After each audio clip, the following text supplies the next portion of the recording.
Bismillahirrahmanirrahim.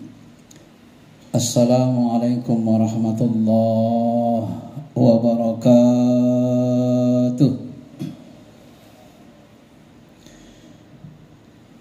Alhamdulillahi hamdan na'imin. Ashhadu an la ilaha illallah rabbuna rabbul alamin.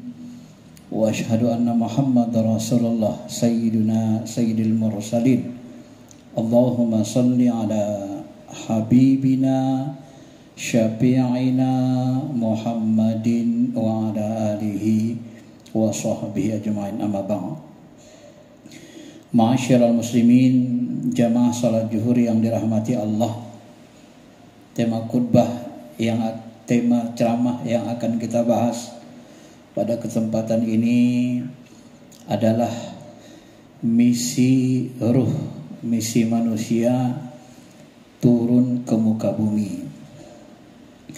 Pembahasan ini bagi saya sangat penting karena mengingatkan kita, termasuk diri saya, supaya kita tidak lalai dalam kehidupan kita ini.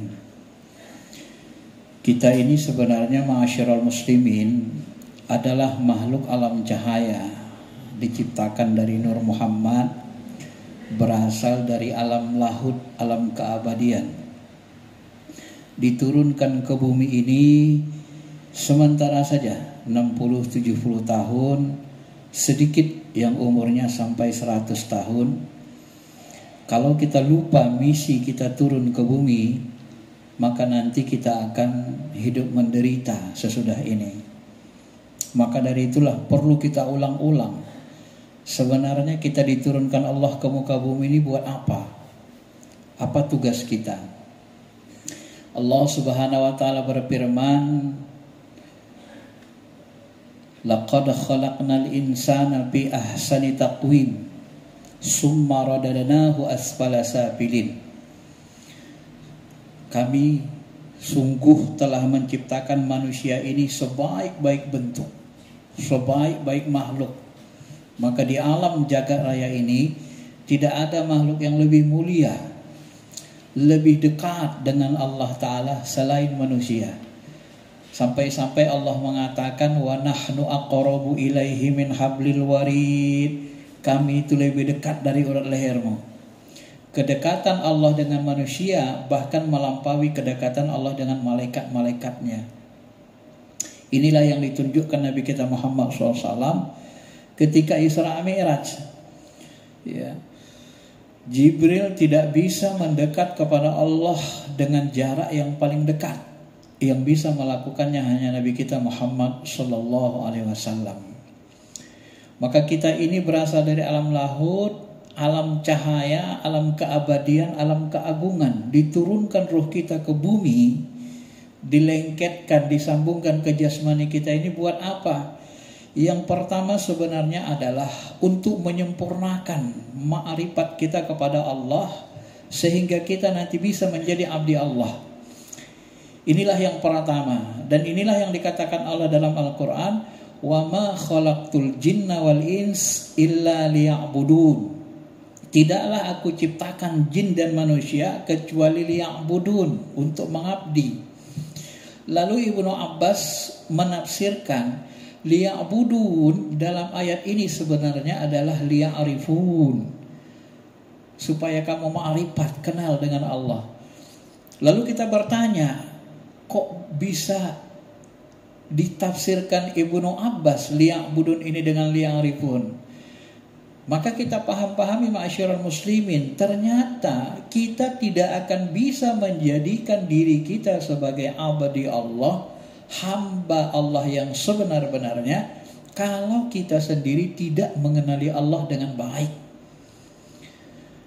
Semakin sempurna pengenalan kita kepada Allah, maka semakin sempurnalah pengabdian kita nanti.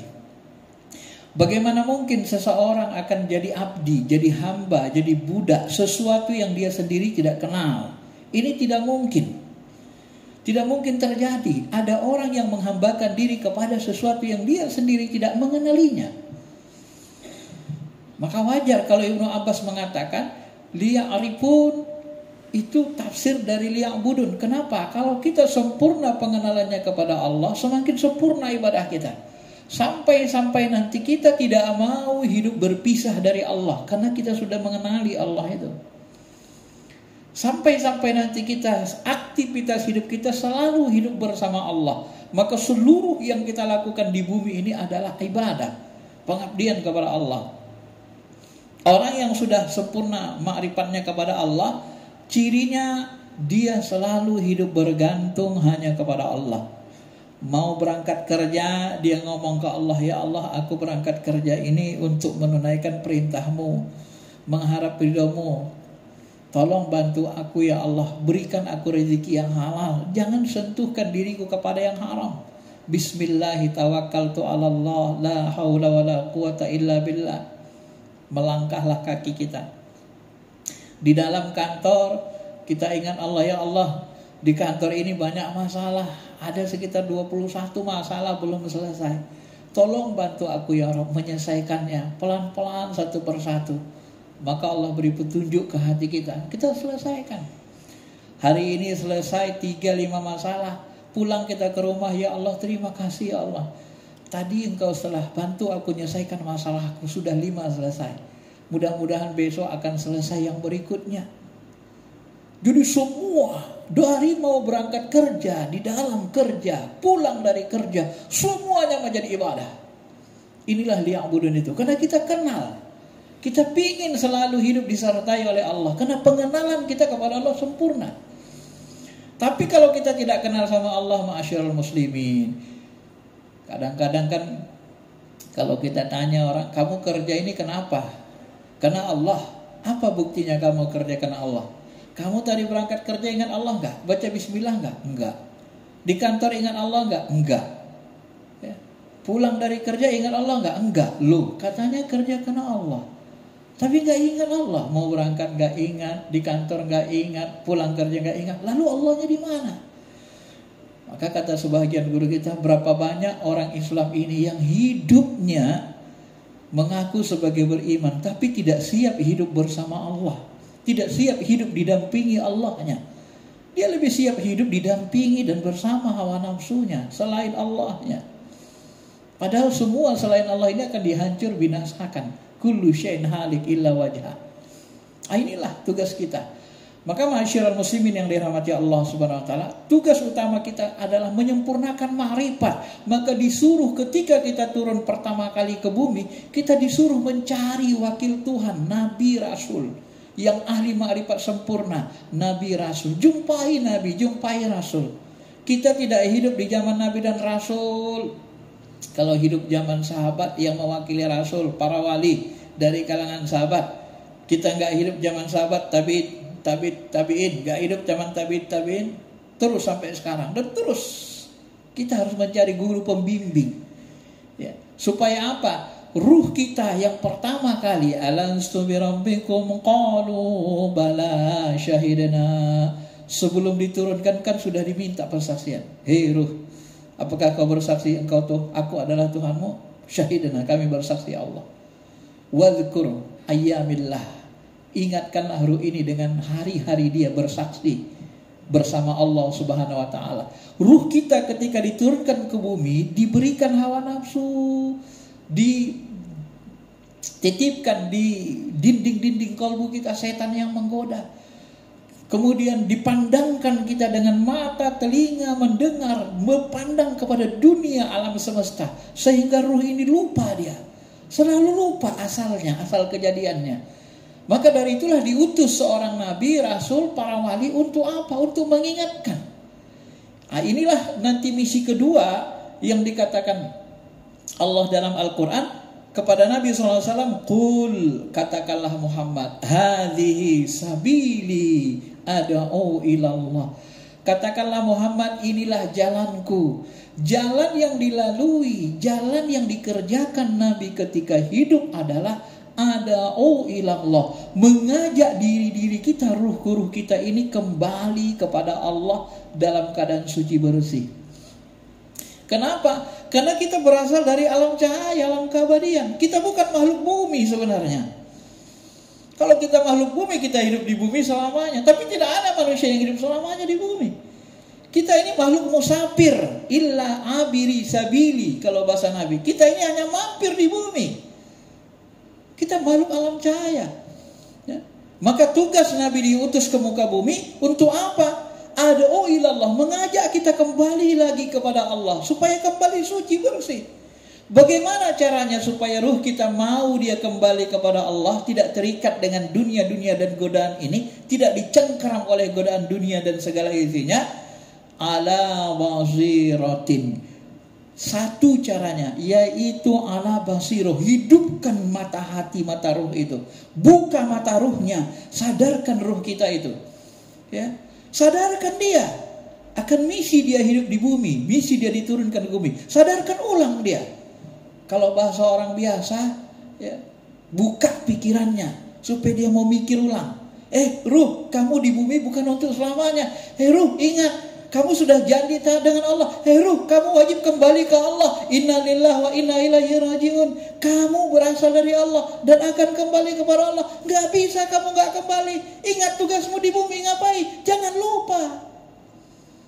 Ini seperti anak kita kuliah ke luar negeri, kuliah ke Amerika, kuliah ke Mesir. Ingat nak, tugasmu belajar. Ayah sudah habiskan seluruh banyak uang, sudah miliaran.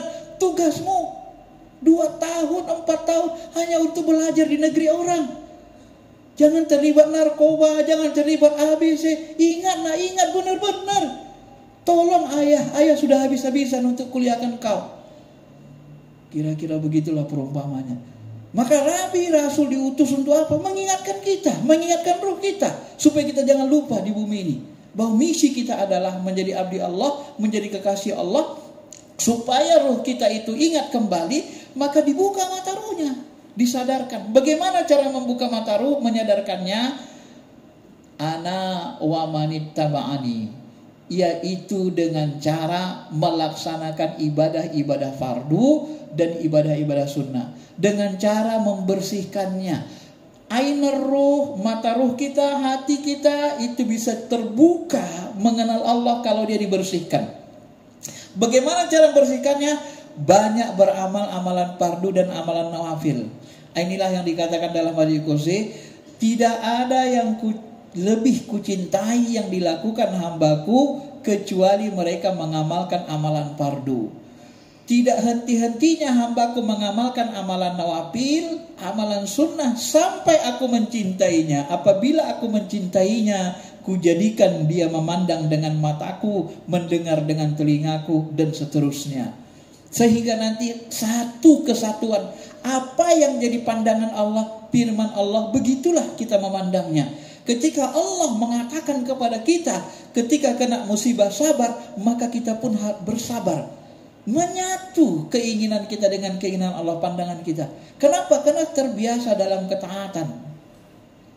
Ma'asyiral muslimin, jamaah salat zuhur yang dirahmati Allah. Saya ulangi bahwa untuk membuka mata ruh, mata hati tadi harus dibersihkan. Membersihkannya bagaimana? Dengan mengamalkan amalan wajib dan amalan sunnah. Maka seluruh amalan yang kita lakukan, yang diperintahkan Allah Rasulnya, semuanya membersihkan kalbu. Sholat 5 waktu sehari semalam itu sama dengan mandi di depan rumah kita, mandi di kolam. Bersih. Puasa Ramadan, man shoma Ramadana imanan wa ihtisaban ghufira lahu ma taqaddama min dzambi. Siapa yang puasa Ramadan, syaratnya apa? Dengan keimanan, kemudian dengan ihtisab. Ihtisab itu dengan khusyuk dalam hal shaum. Artinya dengan melibatkan hati, melibatkan ruh. Salat itu juga harus melibatkan ruh dengan khusyuk. Karena yang mau kita bersihkan adalah rohani kita, kalbu kita. Kalau dia tidak dilibatkan dalam sholat, dalam puasa, dia tidak akan bersih. Maka ibadah yang paling sempurna, kata Al-Ghazali, ibadah shaum yang paling sempurna, paling tinggi adalah orang yang puasa dengan kalbunya. Saat puasa, hatinya hanya tertuju kepada Allah, Allah saja. Walaupun dia bekerja, hatinya ke Allah. Kadang orang bertanya, Ustaz, bisa gak kita kerja hati kita ke Allah? Bisa. Bisa. Itu mirip ketika kita cinta dengan seorang perempuan, calon istri kita. Kita ngendarai mobil. Begitu ngerai, tapi kita senyum-senyum, teringat, terbayang, tertawa. Senyum-senyum, kenapa? Teringat orang kita cintai. Walaupun kita bisa mengendarai mobil dengan bagus, tapi hati kita ke orang kita cintai. Begitulah perumpamaannya. Jadi orang yang sempurna ma'rifatnya, bersih kolbunya, selalu bergantung kepada Allah. Apapun dia kerjakan, dia selalu ingat Allah Subhanahu wa ta'ala. Maka perjuangan hidup kita ini adalah perjuangan mensucikan diri. Qad aflaha man zakkaha. Kata Allah Ta'ala, wa nafsi wa ma sawwaha. Demi jiwa dan penyempurnaannya. Fa'alhamaha fujuraha wa taqwaha. Setelah jiwa kita ini disempurnakan, kemudian dileketkan pembisik-pembisik jalan kotor, jalan keburukan. Hawa nafsu bisikannya kotor, setan bisikannya sesat. Wa taqwaha, dan bisikan yang baik, bisikan dari hati nurani kita, dari malaikat, ini yang baik. Qad aflaha man zakkaha. Beruntunglah orang yang mensucikannya. Maka seluruh amalan kita ini untuk mensucikan diri tadi.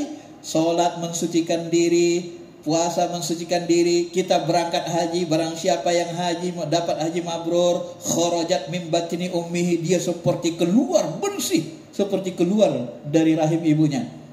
Zakat, khudz min amwalihim shadaqatan tutahhiruhum wa tuzakkihim biha. Ambil harta zakat mereka untuk apa? Tutahhiruhum, untuk mensucikan mereka, wa tuzakkihim, mensucikan mereka, zakah. Jadi hidup kita ini berjuang untuk membersihkan rohani. Supaya apa? Supaya mata ruh kita ini dia sadar, terbuka.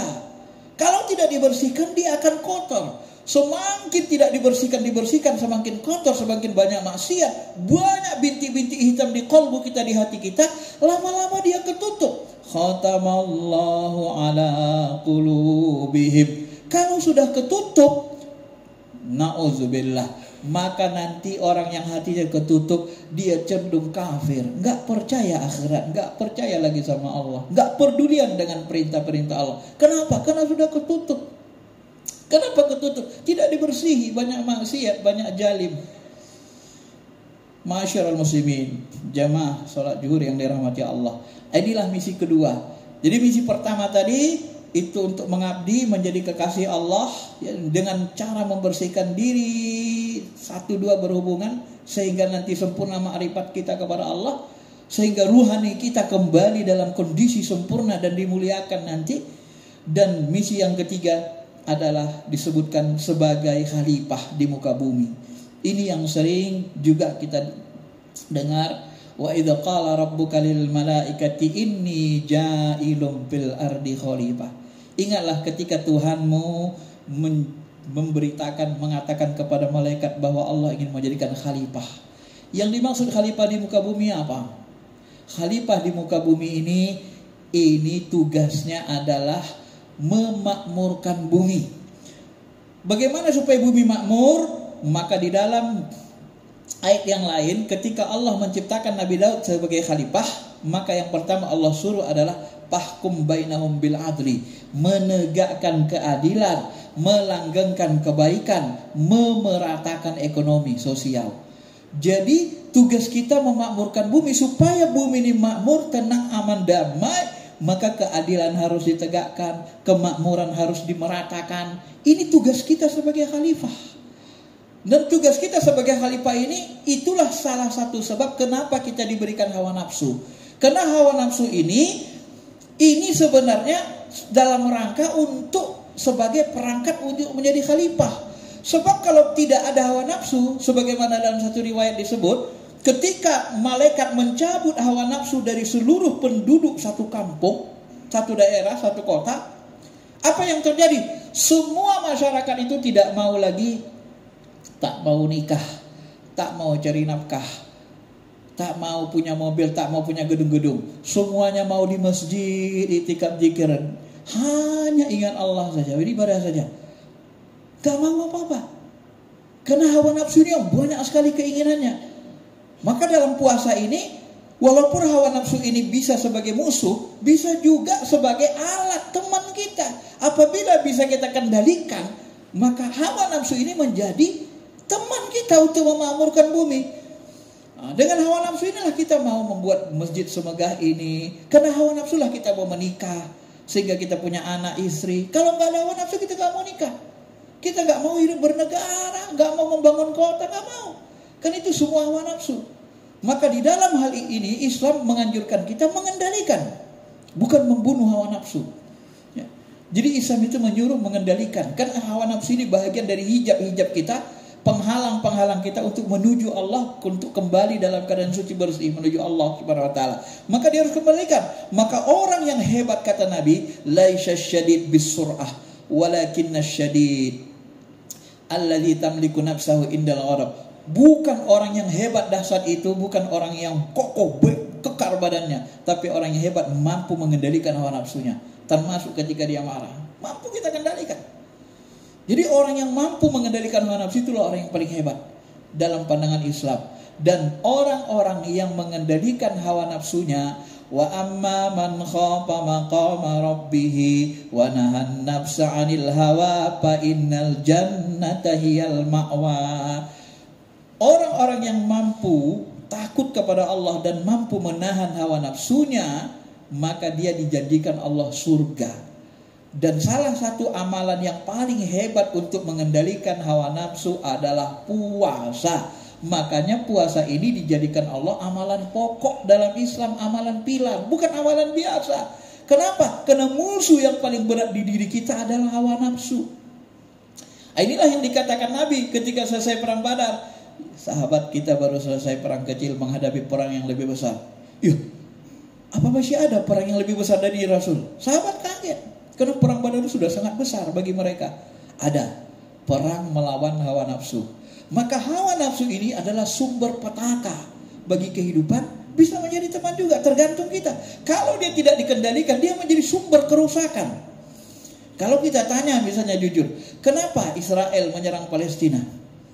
Pasti nanti ujungnya karena hawa nafsu. Hawa nafsu ingin berkuasa, hawa nafsu ingin menguasai wilayah, hawa nafsu ingin macam-macam. Jadi hawa nafsu ini sumber petaka. Inilah musuh manusia paling berat. Jadi musuh kita yang paling berat itu ada di diri kita. Sekiranya semua orang bisa mengendalikan hawa nafsu, ini Indonesia sejahtera ini, Pak. Ma'asyiral muslimin. Enggak ada orang berbuat curang, enggak ada orang berbuat tidak adil. Semua orang berbuat baik. Tapi karena banyak orang tidak bisa mengendalikan hawa nafsu, maka jadilah kehidupan kita banyak dosa dan kejahatan. Kenapa? Kebanyakan kejahatan itu berawal dari hawa nafsu. Dan hawa nafsu itu diberi Allah alatnya untuk menahannya, yang kita sebut dengan puasa. Makanya bulan puasa begini, bulan Ramadan begini, banyak gak orang berbuat baik? Banyak. Banyak gak orang ke masjid? Banyak. Kenapa? Manusia mencoba mengendalikan hawa nafsunya.